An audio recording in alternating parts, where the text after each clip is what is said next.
திருச்சிற்றம்பலம். தென்னாடுடைய சிவனையை போற்றி, எந்நாட்டவர்க்கும் இறைவா போற்றி. அனைவருக்கும் வணக்கம். நாம் இன்னைக்கு குரு பகவான் வக்ரகதியாக போகிற பலனை பற்றி பார்க்க போகிறோம். அக்டோபர் மாதம் 9ஆம் தேதியிலிருந்து பிப்ரவரி மாதம் 4ஆம் தேதி வரைக்கும் ரிஷப ராசியிலே குரு பகவான் வக்ரகதி ஆகிறார். ஏற்கனவே ஒரு சுபருடைய வீட்டில் தான் இருக்கார். இதுவும் ஒரு சுபகிரகம் தான். அதனால் பெரிய பாதிப்புகளை குரு கொடுக்க மாட்டார் அப்படிங்கிறத நம்ம தெரிஞ்சுக்கலாம். அடுத்தது பாருங்கள், உங்கள் ஜாதகத்தை 2 கேட்டகரியை பிரிக்கணும். ஒன்று, குரு வக்ரமாயிருக்கான்னு பாருங்கள், அல்லது குரு வக்ரம் இல்லையான்னு பாருங்கள். இப்படி குரு வக்ரமாக இருந்தால் இந்த 4 மாத காலங்களில் ஒரு நல்ல விஷயங்கள், ஒரு ஜாக்பாட் மாதம், நினைக்கிறதெல்லாம் நடக்கக்கூடிய விஷயங்கள் இதெல்லாமே நடக்கும். ஒருவேளை உங்கள் ஜாதகத்தில் குரு வக்ரம் இல்லாமல் இருக்கார் அப்படின்னா கொஞ்சம் கவனமாக இருந்து செயல்படுத்த வேண்டும் அப்படிங்கிறத நம்ம தெரிஞ்சுக்கலாம். அப்போ எதில் அப்படி இருக்கணும் அப்படின்னா, குரு அப்படின்னா நகை, பணம், சொத்துக்கள், பெயர், புகழ், மதிப்பு இதெல்லாம் சொல்லக்கூடியது குரு தான். இந்த குரு உங்கள் ஜாதகத்தில் வக்ரமாக இருந்தார்னு வச்சுக்கோங்களேன், நகை தங்காது.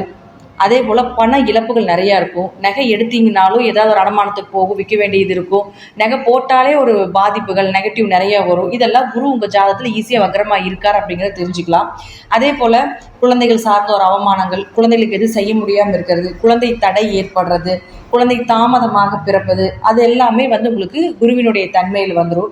பரம்பரை சொத்துக்கள் இருக்காது, தாத்தா பாட்டி சொத்துக்கள் சேர்த்த முடியாது, எவ்வளோ பணம் வந்தாலும் தங்காது, வர்றது எல்லாமே செலவாகுது, விரயமாகுது அப்படிங்கிற அமைப்பு எல்லாமே இந்த குரு பகவான் தான் கொடுப்பார்.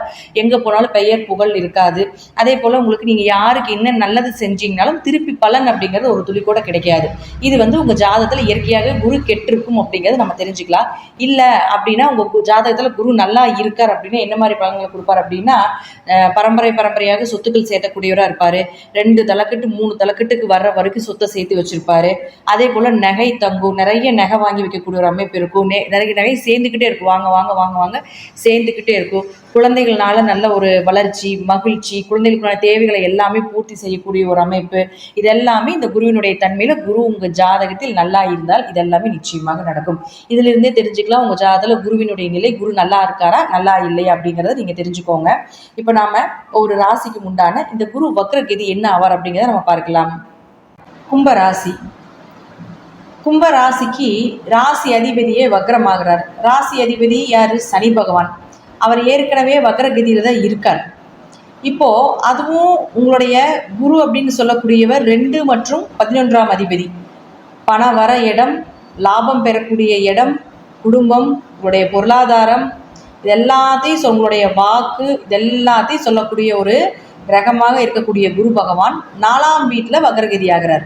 அது அதே வீட்டில் பொதுவாக சுபகிரகங்கள் வக்ரகதி ஆகும் பொழுது அதுவும் ஒரு சுபருடைய வீட்டில் வக்ரகதி ஆகிறது மிகப்பெரிய பாதிப்புகளை கொடுக்காது அப்படிங்கிற ஒரு அமைப்பு உண்டு.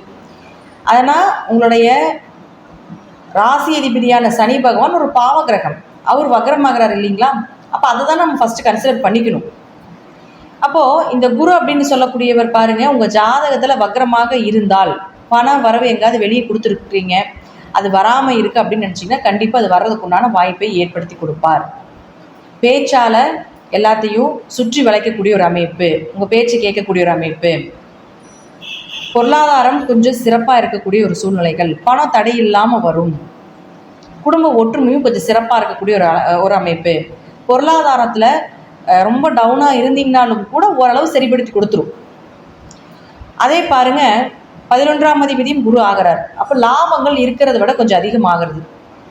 மூத்த சகோதரர்கள் மூலமாக ஏதாவது ஒரு நல்லது நடக்கக்கூடிய ஒரு சூழ்நிலைகள், உங்களுடைய ஆசைகள் எல்லாமே நிறைவேறக்கூடிய ஒரு அமைப்பு. அது 4ஆம் வீட்டில் வக்ரமாகும் பொழுது வீடு, மனை, சொத்து சுகங்கள், வண்டி வாகனங்கள் இதெல்லாமே வாங்கக்கூடிய ஒரு அமைப்பையும் கொடுக்கும். ஏன்னா குரு அப்படின்னு சொன்னால் அந்த வக்ரமாகக்கூடிய சூழ்நிலைகள் அப்படிங்கிறது, வக்ரம் அப்படிங்கிறது வேகப்படுத்துதல், மிகைப்படுத்துதல், அதிகப்படுத்துதல், ஒரு விஷயத்தை சீக்கிரம் பண்ணு, அதை செஞ்சிரு, இது உனக்கு அடுத்தது கிடைக்காது அப்படிங்கிறத நம்ம மூவ் பண்ணிக்கிட்டே இருக்கும். அது மைண்டில் நமக்கு உணர்த்திக்கிட்டே இருக்கும். அப்போ இதெல்லாமே இந்த விஷயங்கள் எல்லாமே நமக்கு சப்போர்ட் பண்ணும் அப்படிங்கிறத அமைப்பு. இதே உங்கள் ஜாதகத்தில் குரு வக்ரம் இல்லை அப்படின்னா இது சார்ந்த விஷயத்தில் கொஞ்சம் கவனமாக இருக்கணும். பணம் கொடுக்கல் வாங்கல கவனமாக இருக்கணும். ஜாமீன் கையெழுத்து போடக்கூடாது. அப்படி போட்டால் திரும்ப உங்களுக்கு தான் பிரச்சனை. ஏன்னா சனி அப்படின்னு சொல்லக்கூடிய ஒரு வக்ரம், ராசி அதிபதி வக்ரம், திரும்பி நேராக உங்களுக்கு தான் வரும். அடுத்தது பாருங்கள், குடும்பத்தில் பேச்சால் நிறைய பிரச்சனைகளை சந்திக்க வேண்டிய ஒரு சூழ்நிலைகள். சாதாரணமாக பேசுகிற மாதிரி தான் இருக்கும், அது பெரிய பூதாகரமாக வெடிச்சிருக்கும்.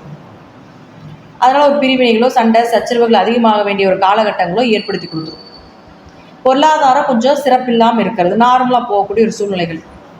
அதே போல் லாபங்கள் நல்லா வந்துட்டு இருந்தாலும் கூட லாபத்தில் ஓரளவுக்கு குறைபாடுகள் ஏற்படுறது அல்லது மிதமான லாபங்களே கிடைப்பது, மூத்த சகோதரர்கள் மூலமாக ஏதாவது பிரச்சனைகள் வருவது, அதே போல் சில விஷயங்கள் மனசு ஆசையாக இருக்குது, அங்கே போகலாம் இங்கே வரலாம், ஒரு பயணங்கள் பண்ணலாம், இதெல்லாம் கொஞ்சம் தடையாகிறது. அப்போது இந்த காலகட்டங்களில் பார்த்துட்டிங்கன்னா ஏதாவது ஒரு வீடு வாங்கலாமா, வண்டி வாகனங்கள் வாங்கலாமா, அல்லது ஒரு இடத்துக்கு போகலாமா அப்படிங்கிறது எல்லாமே சிந்திக்க வைக்கும். அப்போ கொஞ்சம் யோசனை பண்ணி வாங்கணும், அதை தேவையில்லாமல் லாக் பண்ண வைக்கும். உங்கள் லாபத்தை வரக்கூடிய பணத்தை லாக் பண்ணுறது, விரயம் பண்ணுறது, இதெல்லாம் ஏற்படுத்தி கொடுத்துரும். தாய் மூலமாக ஏதாவது பிரச்சனைகளை ஏற்படுத்துறது, தாய் சொத்துக்கள் மூலமாக ஏதாவது பிரச்சனைகளை ஏற்படுத்துறது, தாய் தந்தை பூர்வீக சொத்துக்கள் மூலமாக ஏதாவது ஒரு பிரச்சனைகளை கொடுத்து அதுக்கு ஒரு தீர்வு கொடுக்கறது, இதெல்லாம் பண்ணி கொடுப்பார். நான் முதலே சொன்ன மாதிரி சுபகிரகங்கள் வக்ரமாக பெரிய பாதிப்புகள் இல்லை. இருப்பினும் தசாபுத்தியை பார்த்துட்டு நீங்கள் ஒவ்வொரு செயல்களும் கொஞ்சம் பொறுமையாக நிதானமாக செயல்படுத்தும் பொழுது இந்த வேகத்தினுடைய தாக்கம் கொஞ்சம் குறையும் அப்படிங்கிறது முற்றிலும் உண்மை. வாழ்த்துக்கள், நன்றி. மீண்டும் ஒரு நல்ல பதிவில் சந்திக்கலாம். திருச்சிற்றம்பலம், தில்லையம்பலம், ஸ்ரீ நரசிம்ம சரணம்.